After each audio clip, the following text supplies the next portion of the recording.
Hello, and today I am back out at the Ringgold Rail Trail, and I'm going to be filming this entirely on the Insta360 Go 3. So we're going to see how this thing does filming, a vlog style video, how the sound is, the color, the stabilization, but more importantly, we're going to take a look at this beautiful trail.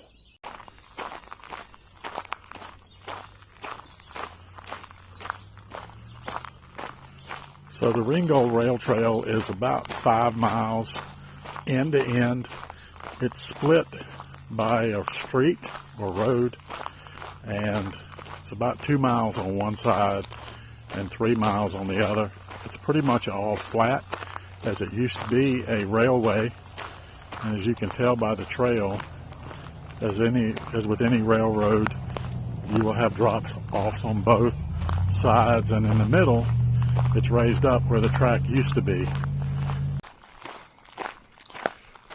So this trail is pretty much completely covered in trees most of the time, so it gives off a canopy feel.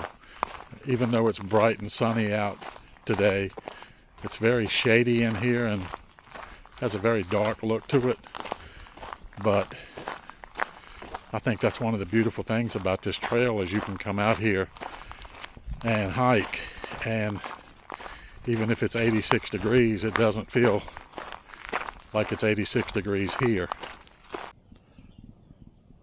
There are many places of beauty to stop and look at out here.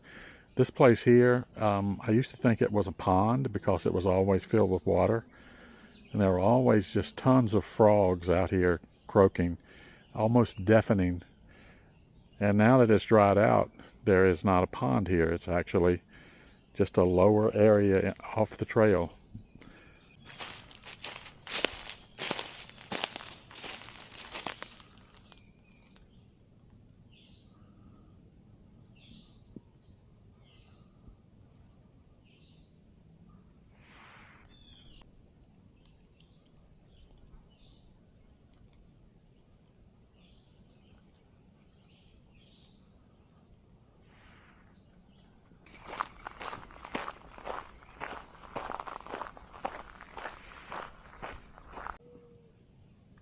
I've always liked the informative signs that they put up and down the trail, giving you useful information about what this trail used to be. And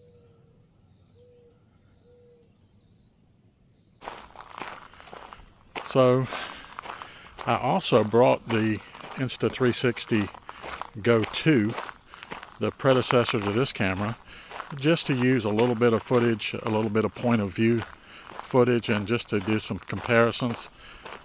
It's not a lot of difference between the actual specs on the camera. We go from 1440p to 2.7K, but just thought I'd bring the other one along to get a few shots with it. But the bulk of this will be filmed on the Go 3, and mainly I'm just checking out the stabilization, the video quality, more importantly the sound, because if you go out and do filming outside like this, that audio is so important. And if you can't be heard, most people are not going to have much interest in your videos. So I really wanted to see the audio quality of this untouched and see if it's usable right out of the camera. And a test I did the other day, it was very usable. So just curious on a full hike or something like this, how good it is. So as we proceed down the trail, there is a little detour you can take, and I always enjoy doing this. You take your first left, and there's a sign here that says Ryland's Place. Don't know who Ryland was or is, but the sign says Ryland's Place, a place to meditate and worship God through nature. And I always like to go up here because it's such a beautiful and serene area. I always like to put my drone up here as well. So this property is forever protected by a conservation easement from the Virginia Outdoors Foundation.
So as you can tell, I'm sweating pretty good now.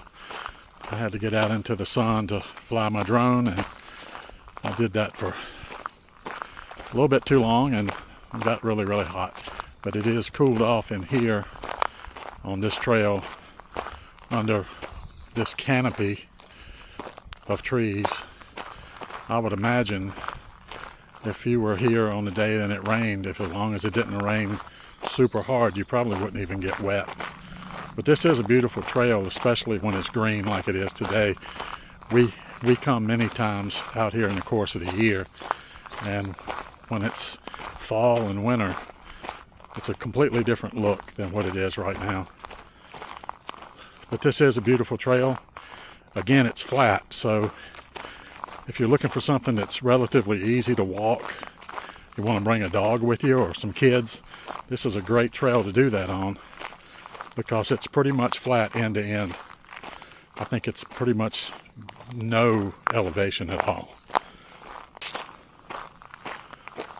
Another thing that's really nice is they have these benches like this spaced throughout the trail on both sides, and if you want to stop and have a drink or just chill for a few minutes, there's I would say at least 5 or 6 of these that I've seen on this trail.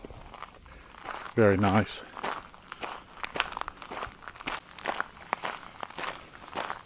So a couple of differences between this camera, the Insta360 Go 3 and the Insta360 Go 2, is battery life. The Go 2, out of the charging pod, it can only get about 30 minutes of recording time, where the Go 3 that I'm using now in its action pod can actually get up to 170 minutes. So that's almost 3 full hours of recording time. Now it's going to vary based on your frame rates and your resolution and such.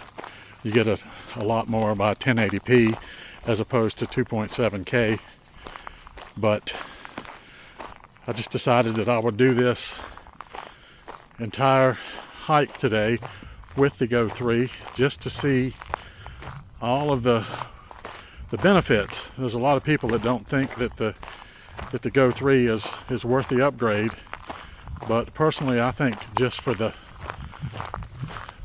extra recording time, the extra resolution, and the action pod itself makes it worth it. I love my Go 2 and I'll continue to use my Go 2, but this Go 3 I think is a real game changer.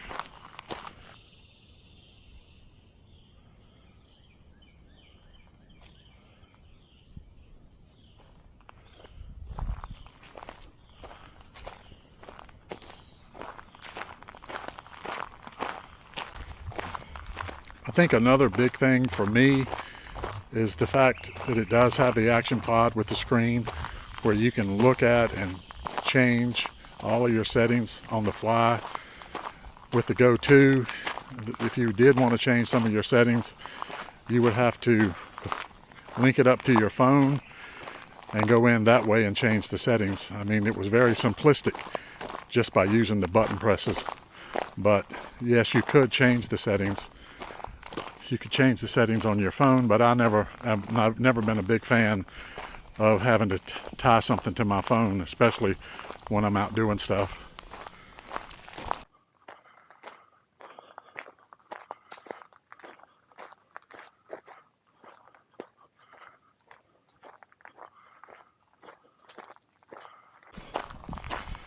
Normally when my wife and I go out on a hike or biking or whatever it is that we're doing outside that day, we bring along a bunch of cameras: GoPro, DJI, Osmo Action,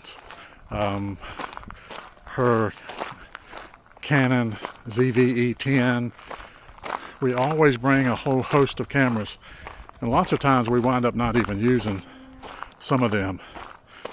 But I'm trying to figure out if this camera can be the one camera that you can take out and use all day long, because I think it can be. Like I said, my major concerns is the audio. How good is the audio going to be out of camera? Because you cannot use an external mic.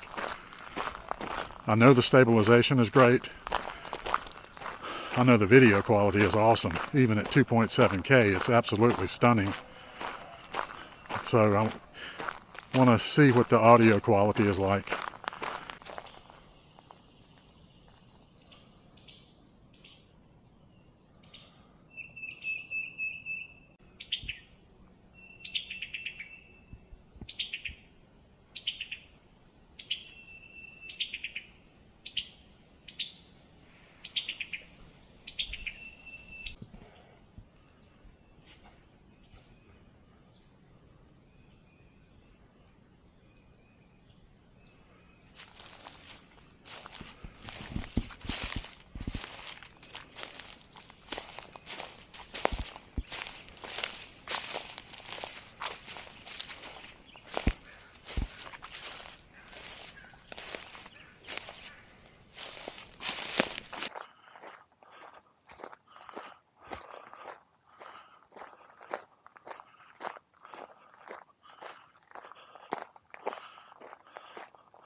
I didn't think when I started that I was going to make it all the way out here, because it's a couple of miles and I didn't think I had enough time. But I decided, I saw it in the distance, so I thought I would come on out. There's an overpass here and a tunnel, and then not much further out is where the old train station used to be, and there's a caboose sitting there. It's really cool.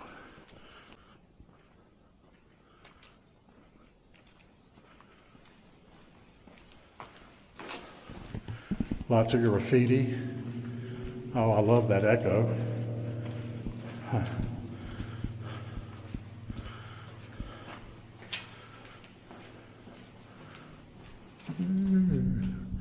Some kind of nest. I think it's Don't think it's anything on it now.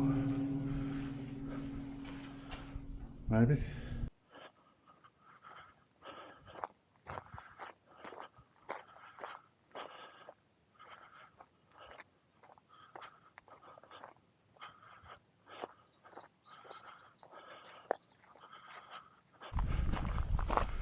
So I have arrived at the old train station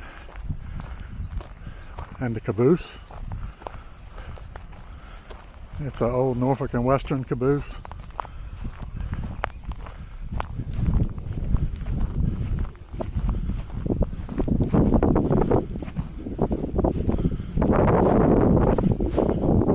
This is at the end of the Ringgold Rail Trail. I've never made it out to the other end, which is 5 miles from here. This is about 1.79 miles from where I left at. This railroad station was completed in 1855 and train traffic started in 1856. Robert Pollock was the first station agent. Confederate soldiers from North and South Carolina traveled the Danville-Ringgold Railroad to battles farther north.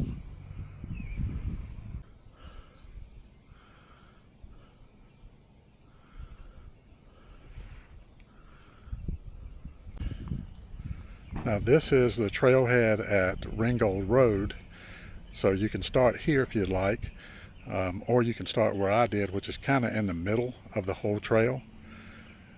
And the whole trail from end to end is 5 miles.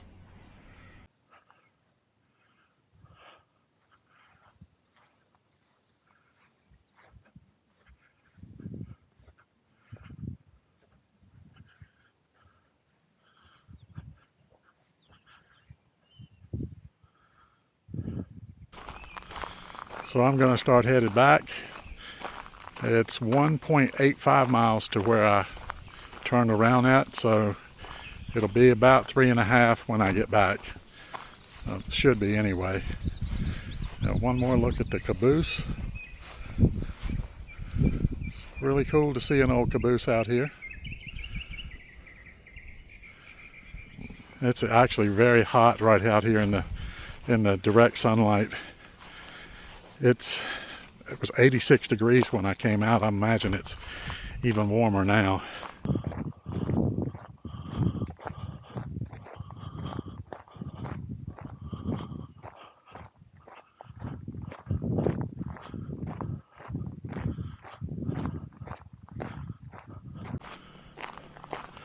So I've gotten back under the tree canopy because it's a little cooler now than it was. There was a breeze blowing at times, but now there's no air moving at all. So as you can hear the echo in this tunnel.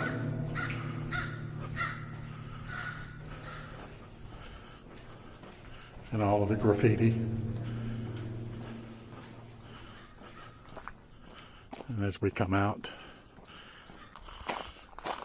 So as I head back towards my parking area, I just wanted to say that so far this Insta360 Go 3 has absolutely exceeded what I expected from it.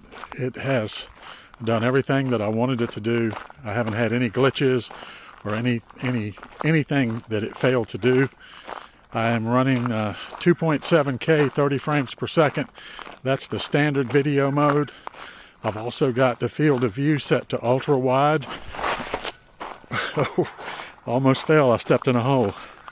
But I've got the field of view set to ultra wide.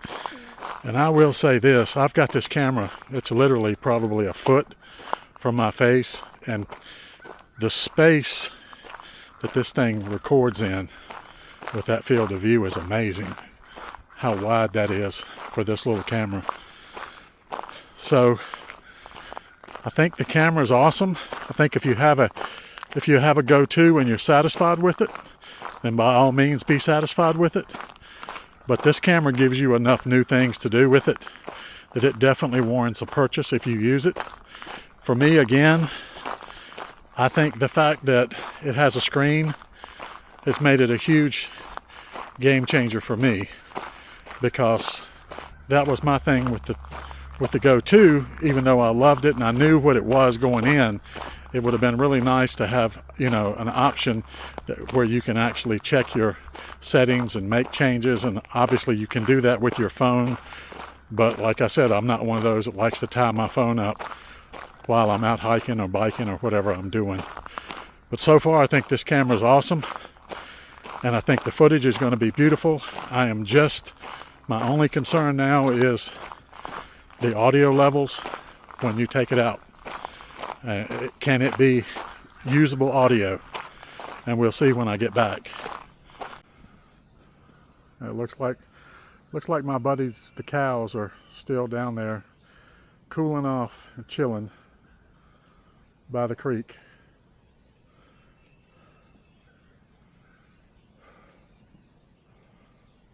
There's a little baby. And I will also say this, if you're in the GoPro or DJI camp, I own both of those as well and love them both. But I can tell you, DJI, they invented the magnetic mount, which I thought was one of the coolest things ever. And obviously the Go 3 has kind of copied that with this camera. But GoPro, you're falling behind. I mean, still using the same old twist mount that basically tears your fingers up when you're trying to tighten it, and then it still comes loose. Time to look at the magnetic mount, GoPro. And another big thing for me is the software. The Insta360 software continues to get better and better and better.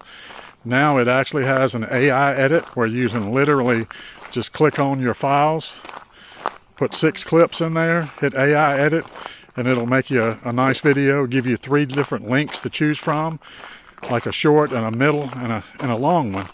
And that's really cool if you don't want to do anything. But even if you do, the editing tools they give you are top notch, very intuitive, and it's easy to make a video. GoPro software is probably the worst on the market. The Quick software needs to be updated. And DJI falls somewhere in the middle. The Mimo software is good, but it's not as good as the Insta360 software.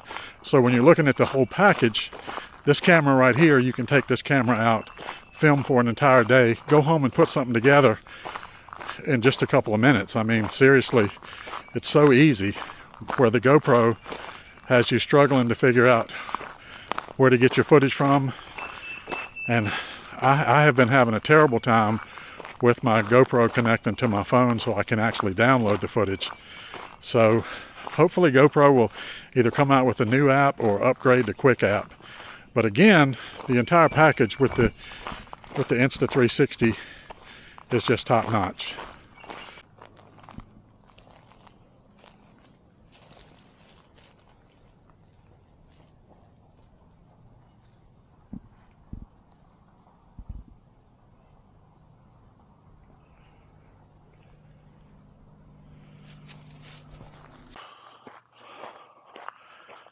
I will say that nothing beats the Go 2 for just sticking it to your chest and having it set on 30 seconds and hitting that button and let it record and just see what it comes out with. It's a great little camera for that. It's also a great little camera for taking in a pool with you or in the ocean.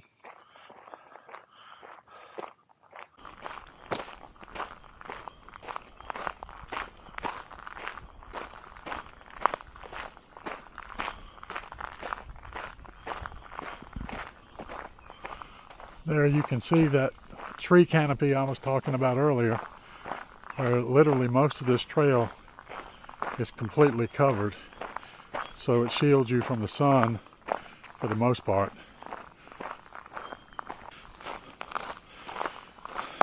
The last and probably biggest thing about this camera, I just noticed that the action pod has just a little bit of battery left. It's not all the way down, but it's close to being at the end.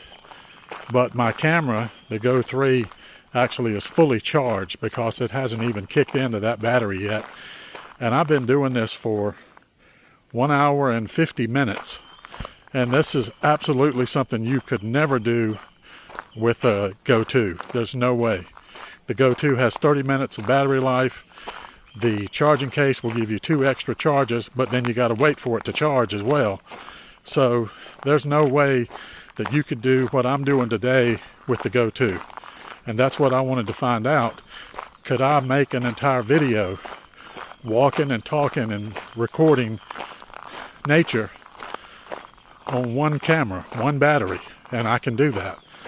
I've only got a little over half a mile to go to get back to the parking area, and I've got more than enough camera to do that with.